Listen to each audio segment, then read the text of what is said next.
Primer Series number 2. Today is Sunday, September 17th, 2017. This is Celtics Beat on the CLNS Media Network, and I am Larry H. Russell.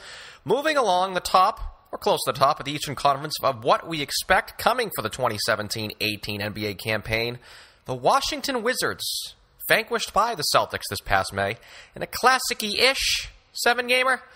But as we know, by a now foreign Boston team, much of the Wizards remains the same, including our unofficial, official Washington correspondent for CLNS, the Vertical's Michael Lee, coming up on episode number 228 of Celtics Beat, presented today by FanDuel and Bombfell.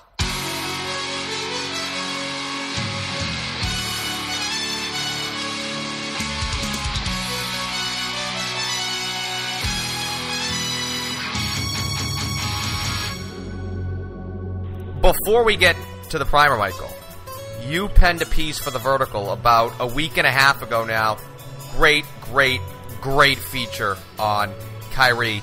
Gives incredible insight into his mindset throughout this summer, coming to the Celtics organization. A real good predicator on the season that he could possibly have. His own high school coach, who you spoke to in detail, and for the convenience of our listenership, I'm going to put a link to Mr. Lee's Vertical feature in the show description on the CLNS Media mobile app. So after reading that, Michael, I can't encourage our listenership enough, and do get around to this great piece on Kyrie when they get the time. But, Michael, you quoted Kyrie's high school coach. He expected him to win the MVP this year and for the Celts to make the finals. So I was here a few weeks ago in the immediate after the trade for Kyrie with Chris Forsberg, and I suggested and applied the Russell Westbrook theory tab of, basically, well, I can't wait to go out there and show them type thing. That mindset seems to be in Kyrie. And after doing the due diligence and putting together your feature, is that sort of the vibe that you, too, get with Kyrie this coming season? Well, it's definitely the vibe that I get from Kyrie's coach. And he laid it out pretty logically. He said if, Kyrie goes out and has similar numbers, he's basically being slotted into Isaiah Thomas's spot, right?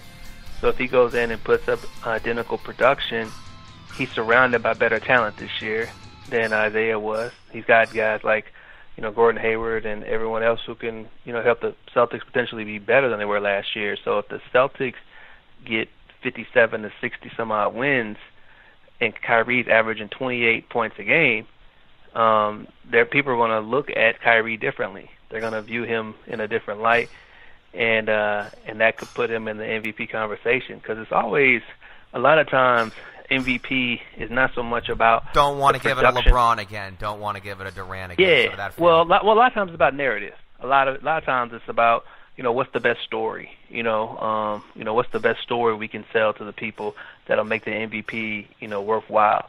I think that's one of the things that sort of hurt James Harden over the last couple of years, that he's never had a great MVP story. Last year, Russell Westbrook had being scorned by Kevin Durant. That sort of inspired this whole thing all year, where his story became, the triple-doubles were awesome, but I think that the story that sort of went around that triple-doubles is what's happening now. Now that Kyrie's out to prove who he is, outside of LeBron, that if they can go out, the Celtics go out there and win, he could put up big numbers, then all of a sudden people will say, well, he's got to be the catalyst for it. Let's go ahead and vote for him for MVP. And I think that's really what he has going for him. He said, look at Kevin Durant. He's playing with Steph Curry. That'll probably work against him. People are tired of voting for LeBron. Russ, he's not going to be able to put up another season like he did last year with Paul George there. So he just sort of broke it down.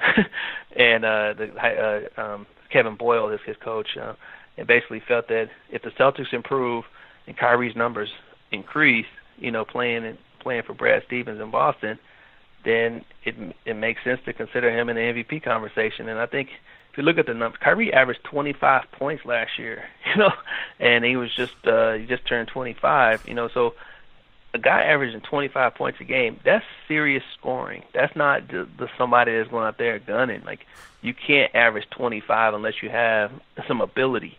Some guys might squeak in and average 20 just because they get all the shots in the world. But if you're a guy that averages 25 on a team that's playing for something, you're pretty good.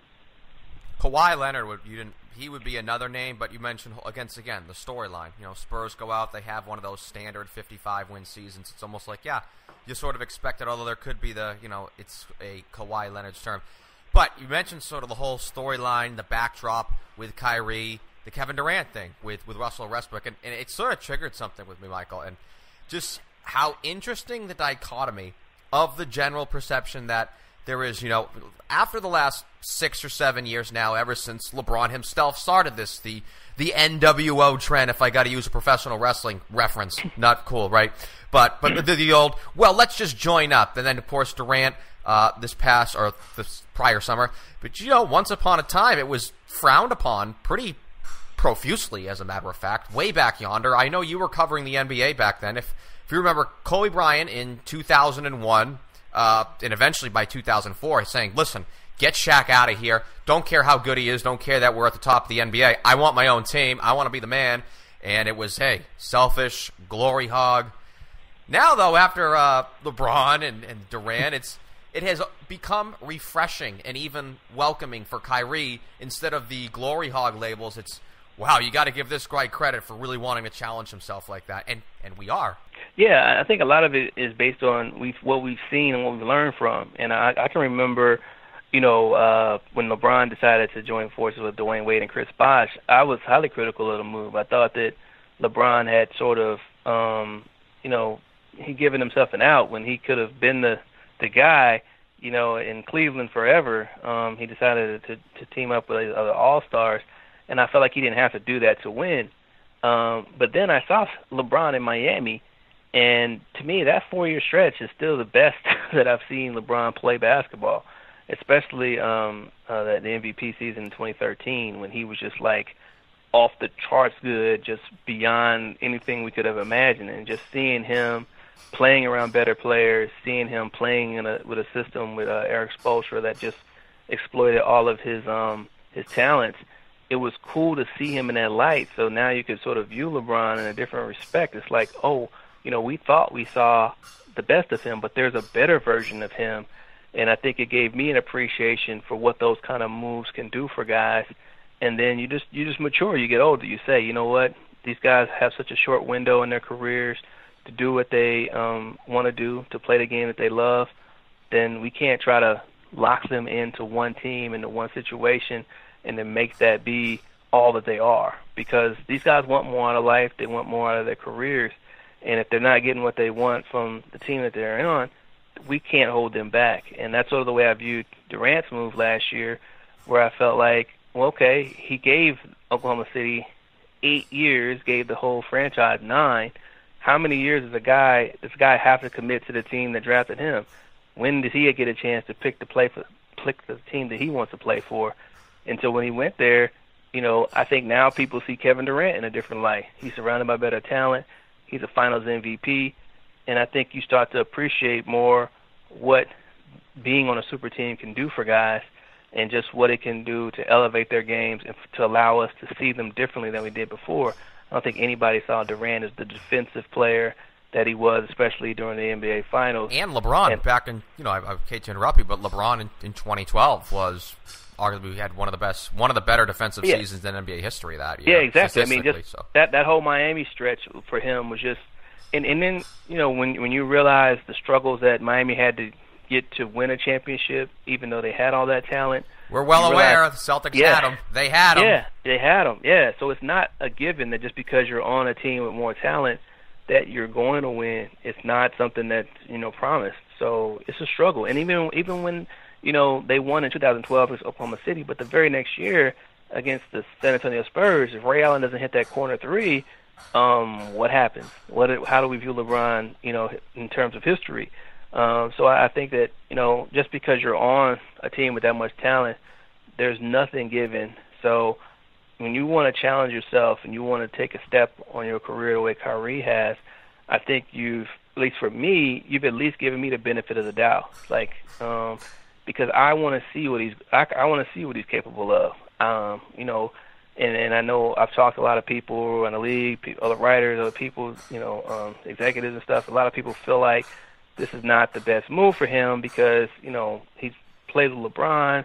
LeBron, hid a lot of his flaws, covered up for a lot of the things that he is not necessarily good at in terms of being a playmaker and just maturity, leadership, a lot of things that he hasn't reached yet. But why not give the kid a chance? Why not let him figure out exactly what his limitations are? Because I think it's unfair to say, well, his first 3 years without LeBron, they didn't win. Well, what 19-year-old kid drafted number 1 overall, enters the league, and immediately turns that team around? All NBDL players. Yeah, they're all, and this just doesn't happen. And Anthony Davis struggled early on. I mean, everybody. John Wall struggled to lead the Wizards. I mean, it's just impossible for a one-and-done guy to just step into a situation, be the franchise, and automatically turn a franchise around. And he's going to have to figure out some things. He's going to have to grow physically and mentally to into that role. So then they say, well, what about the games where LeBron sat? Whenever he sat, he had Kevin Love around. Yeah, you mentioned that in your column. And he still couldn't win games. Well, take a step back again. Who was that team built around? That team was built to complement LeBron James. All the pieces were built to complement LeBron. They got shooters. You got one big that is not really offensively skilled, and then you got everything else. So this is Kyrie having to carry LeBron's team. That's not fair to Kyrie, and it's not fair to judge him on that. Okay, now he stepped into the Celtics, where he's surrounded by guys whose game should complement his game. He's surrounded by talent. He's surrounded by a system that's built around him. And that's one of the things I think people also overlook when it comes to Kyrie's decision to leave, is at what point in Kyrie's career were the Cavaliers built around him? And as a number 1 pick, a guy selected first overall, usually you're given the keys, you're given everything. Kyrie never had a chance to really have a team that was built for him because he joined the team with LeBron leftovers. He had to, play with a bunch of guys that Cleveland was stuck with after LeBron left. And, he was trying to figure it out on his own, so he's playing with those guys. And then LeBron comes, and then they immediately, move away from a plan that they had sold to him, that they were going to build a team around him, with Andrew Wiggins and possibly going after Gordon Hayward and other free agents. And then they get LeBron. It's like, well, you know what? We got LeBron. We got one of the greatest players of this generation. We're going to build around him. And if you're a number 1 pick and you're a guy with a huge, ego, and you have a lot of confidence in your abilities, and you see how everything is being built around him, it's not that you dislike LeBron or that you're jealous or anything. It's more like, when am I going to get my chance? When am I going to get a chance to see what I'm capable of? Now he's saying, okay, I've done it, and I don't want to be in a situation where I have to clean up LeBron's mess again. I got to play with LeBron's leftovers again, and then everybody blame me for, if LeBron leaves next summer and Kyrie doesn't win, and be like, well, look, he couldn't do it. Now he stepped into Boston, and there's nobody he can blame except for himself. He asked for this position. He asked for this situation. And now I think you can fairly judge him based on what he shows you, because what he showed you is a guy who's trying to figure it out. Now he says, I figured it out, and now we can really assess just how good he really is. Fantasy football fans, football is back, which means FanDuel is back. Fantasy football for everyday fans. New contests starting every week. No busted seasons. Sign up today. Go to FanDuel.com. Click the Join Now button and use my code CelticsBeat. As stated on last week's episode of Celtics Beat, available on the CLNS Media Network mobile app, we're taking and sticking with Ben Roethlisberger today at home against the Minnesota Vikings. Let's see how that one holds. Hold me to it, especially those listeners who are listening to this broadcast during their work week after these Week 2 football games. Over 2.5 million players have won a cash prize playing fantasy sports on FanDuel. Something for everyone. Lots of contests to choose from, starting at just $1. Just pick a contest, choose your team, and watch your score real time. Try FanDuel for free with no deposit required. Visit FanDuel.com to claim your free contest and play for a share of $10,000. Just sign up using promo code CelticsBeat. That's FanDuel.com, promo code CelticsBeat. Void where prohibited. You mentioned his limitations, and in also doing so in the column, you alluded to the defense and saying that he may not be the most passionate defender, if I could describe that correctly. Give me your assessment then. He's just not committed. He hasn't been committed consistently. You saw in the NBA Finals 2 years ago when he matched up with Steph and Curry. Now, Steph was a little hobbled with the knee injury, but he really stepped up on the defensive end. He really locked in. He got into Steph. He was physical with him. He did a lot of things to show that, he's not just somebody who is totally physically incapable of moving his feet and contesting shots. He's just a guy that just doesn't want to do it all the time. And and after the finals, after they won a championship, I think he realized that he wasn't giving it his all on that end of the floor. Probably because he didn't see the reward in doing that. The incentive to be an offensive player in the NBA far exceeds that of being a defensive player. And as a young player, the best way to establish yourself is that you can score, not that you're a defender. Eventually, guys figure out that defense is really what's going to set them apart from all the other scorers in the league. And I think that, in Boston, he's not going to really have a chance to have the luxury of not defending. Especially the way that team is structured now, with Avery Bradley gone, with Jay Crowder gone. The Celtics don't necessarily have that lockdown defender that they've had in the past. I mean, they have Marcus Smart still, and they have Jaylen Brown, who's showed that he could really do some things on the defensive end. But for the most part, I don't think Kyrie's going to have the luxury of being hidden the way I'd say Isaiah Thomas was. He's going to have to step up and play on the defensive end. I think the one area that I think Kyrie is really going to have to show me something, because I was in Brazil during the Olympics when he had Coach K. He had he's surrounded by so much talent, and he was asked to run the team, and he just couldn't do it. Like, that just wasn't something that was in him, where he for whatever reason, whenever the offense got shut down or whenever it sputtered, a lot of times it was because Kyrie was the one initiating everything. So it's going to be interesting to see what he does with the ball in his hands and with the opportunity to be a playmaker. I think one of the things that he wanted in Cleveland was the chance to do that. And he bristled a lot of times on the nights where, say, he may have had 1 assist or 0 assists, and he got called out by LeBron for not being a guy who could facilitate. And then there'd be games, like he had one game, I think he had like 10 assists or something in the first half of a game. It was sort of like, okay, you give me a chance, I can do it, but if I don't ever have the ball in my hands, then I'm not going to be able to do it. But I think, again, his playmaking and his defense are both sort of, he's had a similar commitment to those, where he just has tunnel vision, where he knows that the guy in front of him most of the time cannot stay in front of him. So he can blow by him and get to the rim, and he's one of the best finishers that we've ever seen. So he can just get there and finish at will. So setting up other teammates and doing those type of things, that's tough to do when you know that there aren't too many guys in the league that can guard you.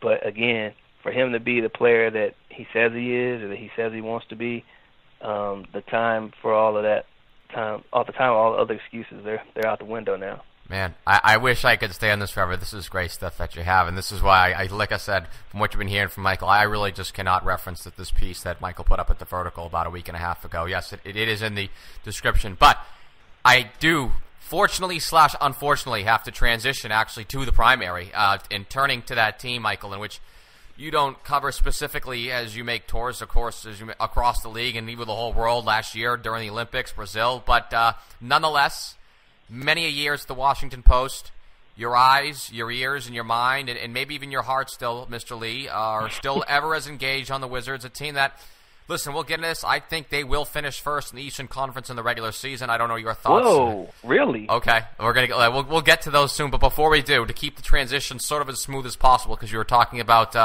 we know the Celtics obviously trading for Kyrie, signing Hayward, and the players in which they lost, as you referenced, Avery Bradley, Isaiah, Jay Crowder, huge pieces, not in what they produce, but the makeup. Kelly Olynyk, dare we remind, the huge Game 7 against the Wiz.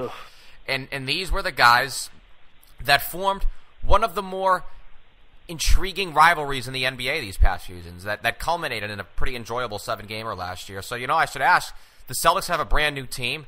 This wasn't a piece here and a piece there. This is, all but 6 players have returned with pretty much all the key cogs, Sans, Al Horford gone. So, is that little rivalry that the Celts and Wiz, is that sort of dormant right now?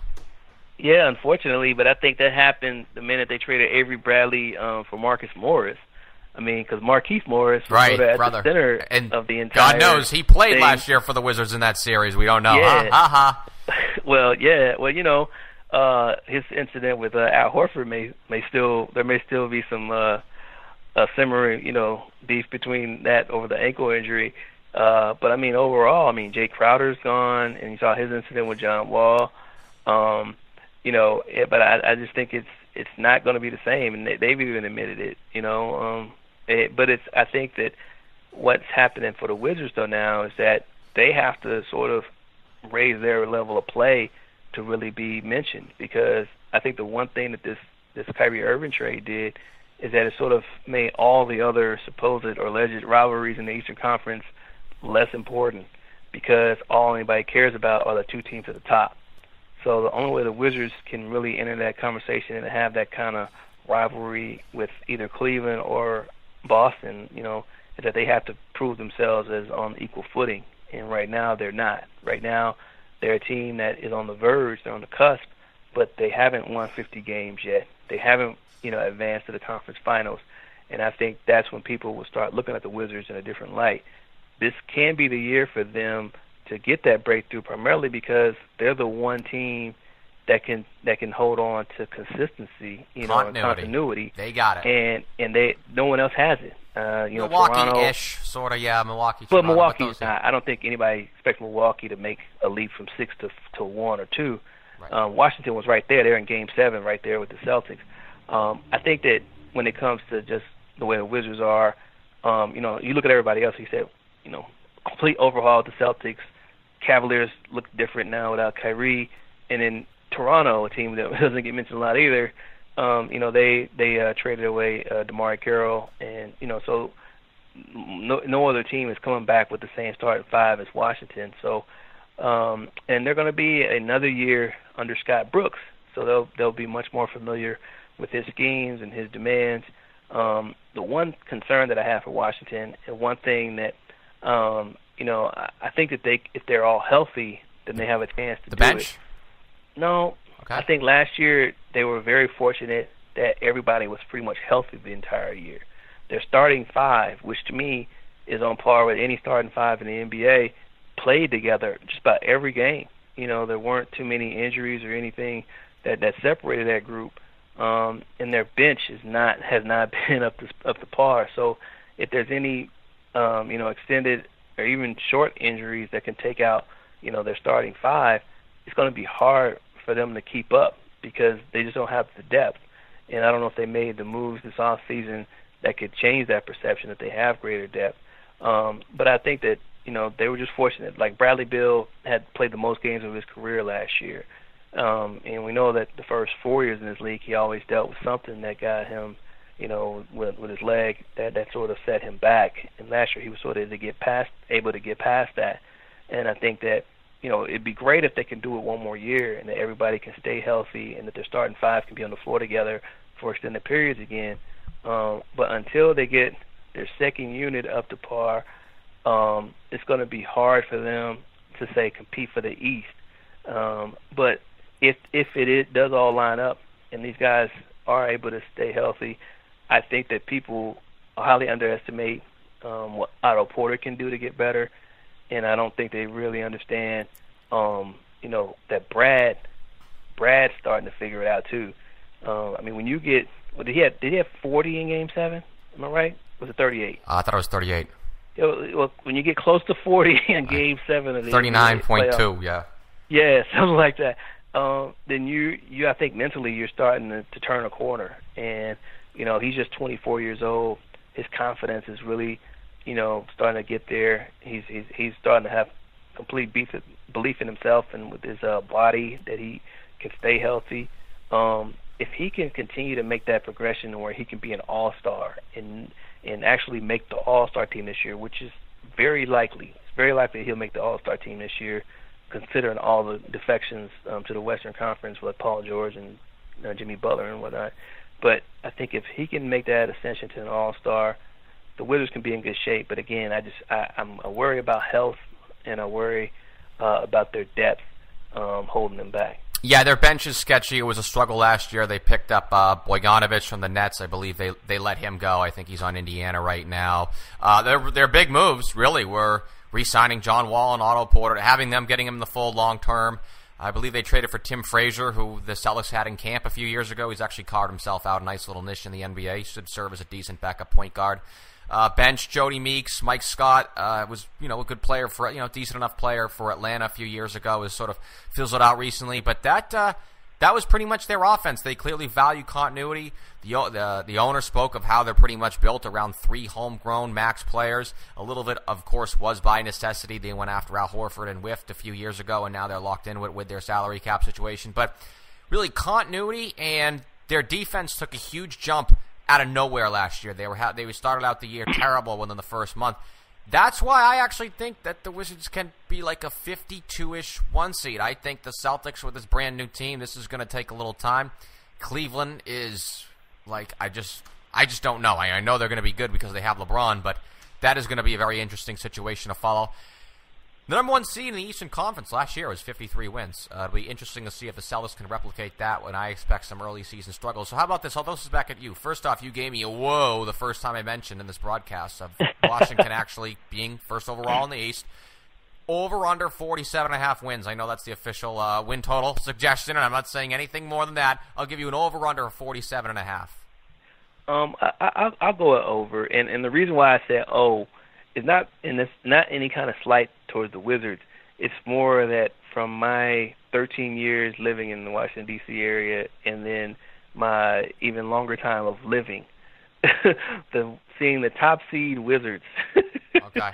is not something that I can fathom, I can put my head around. But, there are other things that happened in my lifetime that I never thought I'd see, like Super Bowl champion Tampa Bay Buccaneers, So there, you never know. The Wizards handing out T-shirts for winning a playoff series and dropping confetti and having balloons going up, for a first-round playoff 4-5 matchup, whatever that was. I was there for that. We're so jealous. Yeah. But when you're so used to nothing, like you said, this is a team that has not won 50 games since 1979. So, how many guys in the NBA still around that were born in 1979? Not that many. Yeah, so, Pierce was a 77 boy. I don't think there's many of those left. I think it's Dirk, Manu, and Vince Carter, maybe. That might be it, that were born in the 70s. So it's not that many. And they have no recollections of said Wes End-led 70. That was the year they won the that was 78 was the year they won the title. That was the year they went to the finals and lost to the Sonics in a rematch. Yeah, so it's been a long time, and I think even for fans in Washington, it took them a while to sort of get behind this team because they didn't know if they were legit or if they're for real. And I think they're starting to come around. I think that they're starting to realize that this could be a really special team. Scott Brooks, people, just always just kind of dismissed what he was able to accomplish in Oklahoma City because he had 2 dynamic superstars in Durant and Westbrook. But I think that people now got a chance to really see what he can do away from those guys. I think people can appreciate why his players in Oklahoma City really love playing for him. And I think that, you understand now when you see what he's doing in Washington, and you see he's challenging John Wall on the defensive end, and now John is taking it upon himself. He got the Kobe challenge to be first team all defense, and said he's going to step up and already declared himself the best two-way point guard in the league. So that's what I like hearing from John Wall too. That level of confidence, that level of cockiness, because when he first came into the NBA, from Kentucky, he had a certain swag about him, and then he came to the NBA and got knocked around pretty hard, his first 3 years, and then he started to sort of figure it out. But I see him maturing now, and I see him as a leader, starting to take more responsibility, and also having that confidence. And when I heard him make that comment, I was like, I like hearing that stuff from John Wall, because I know that when he is feeling good about himself and good about his game, that it becomes contagious for the other guys around him. Pausing our interview with Mr. Lee again as we have the privilege to talk about Celtics Beat's newest sponsor. Very excited to do so and tell our listeners about this great service, Bombfell. What is Bombfell, you ask? Well, first I'll ask this of our listeners. Do you hate shopping for clothes? Well, Bombfell is an easier way for men to get better clothes When you sign up, you pay $0. Yes, $0 because there are no fees to work with them. You only pay for the clothes you keep. Bombfell is the only service that can make this claim. Now you can go from there. It's fully personalized. If you want, you can get your own stylist working for you. They'll email you their selections, after which you'll have 48 hours to make any changes or even cancel altogether. You're in total control. There is so much I love about Bombfell, from the stylistic and fit material for me, and just how easy this service is that I have found to use. Free shipping and returns, and I love their mantra. They work for you. Bombfell doesn't make money if you don't find something you want to keep. So I'd love for everyone listening to give this service a shot. We negotiated with Bombfell to get a $25 offer for our listeners. For $25 off your first purchase, visit bombfell.com/CelticsBeat. That's bombfell.com/CelticsBeat, BOMBFELL.com, and the Celtics Beat URL. Bombfell, open and close. Make a prediction for May of 2018, Mr. Lee, right now, between a potential Celtics and Wizards playoff series again. That I think the Wizards will have a better chance at, just because they will have the motivation of losing to them last year, and they're sort of on equal footing in terms of, having young guys trying to figure it out. I think that would be a more intriguing matchup, just because there is so much doubt as to on both sides. Like, do the Celtics really know each other well enough to win? Are the Wizards really ready to make that move? So I think that I could see the Wizards winning that series, because they came pretty close last year, even though it was different personnel. I just think that they would be highly, highly, highly motivated to get revenge for a team that they spent a good while wanting to defeat. I think, they lost to Atlanta the last time they were in the playoffs. They got them in the first round this year, and most of the pieces were gone, but they were like, it's still the same. It says Atlanta Hawks, and we want to destroy them. And they went out and they won that series. I think they would have that same attitude going up against the Celtics, regardless who's on the roster. And the last question, because I definitely wanted to get to this in the primer series, this is almost a standard one. I think the Wizards, and this is also, we talked about dichotomies. This is very interesting. The Wizards have been going with continuity. The Celtics, they say that they're a little more flexible and have fluctuated things. That's the understatement of the century. So almost with that mindset, by both teams out of necessity, who do you think, once again, very open-ended, very rough question, but that's the point of this podcast. Which of these two teams is better set up long-term? It's definitely the Celtics. Just because they have two top 3 picks that are under age 21, and they're probably going to get another one next year. I just think that the way Danny has sort of set up the franchise to where they can compete now for championships, but then be ready, in 2 or 3 years. No other team can really, say they have that sort of set up for them. I find it interesting. Like, you look at the Wizards, I think they can really be the Celtics' rival during this period. During the Hayward Irving kind of prime. I think that could be the Bill Wall prime. They could really duke it out, for several years together. But that next wave is coming in about 4 years with Tatum and Jaylen Brown, and I think that's where you're going to see the separation, because if you're a team that's fortunate enough to draft the top players now, that in 6-7 years you're going to be one of those top teams. So I think that right now Boston can compete with Cleveland and Washington and Toronto, and then in 4 years they'll be able to compete with Philadelphia and some of the other young teams that you expect to be pretty good going forward. So Boston did it right. Boston just has a unique situation where they could turn a very small a 5-year window into a 10-year window, primarily because they have so much young talent that is being groomed for greatness right now.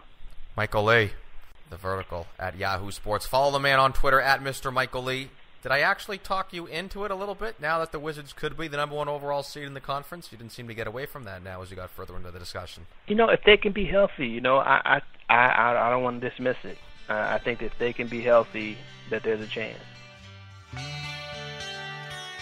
Thanks to Michael Lee, today's featured guest, which again was brought to you by FanDuel and Bombfell. Go check out Bombfell, BOMBFELL.com/CelticsBeat for the coupon. Do believe it is well worth your time and a big support to this production. So again, bombfell.com/CelticsBeat.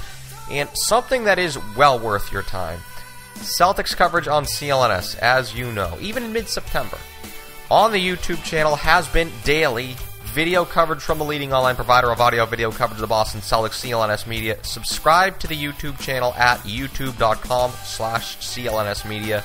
Video news feeds, Celtics roundtables hosted by Evan Valenti, Celtics Stuff Live, Causeway Street. All of this, again, has been coming out multiple times per day on a daily basis in HD, and it's September. Just wait for what is in store for the season, which is now T-4 weeks officially. Halfway done with the primer on Celtics Beat. Little preview for next week. In division with the Toronto Raptors. Doing so with Taz Mellis from the Starters on NBA TV. Good friend of the show. For episode number 229. But for episode number 228, music for Celtics Beat was provided by Chuck Dietz and Steph Legrateau. Today's guest, again, was Michael Lee of The Vertical at Yahoo Sports. Use that Celtics Beat coupon code for our sponsors, FanDuel.com/CelticsBeat and Bombfell, BOMBFELL.com, Bombfell.com/CelticsBeat. For graphic designer Scott Dillon, the founder of the network, Nick Gelso, this is Larry H. Russell, the executive producer and host, signing off for another edition of the #1 podcast on the web, which covers the NBA's winningest franchise, Celtics Beat, powered by CLNS Media.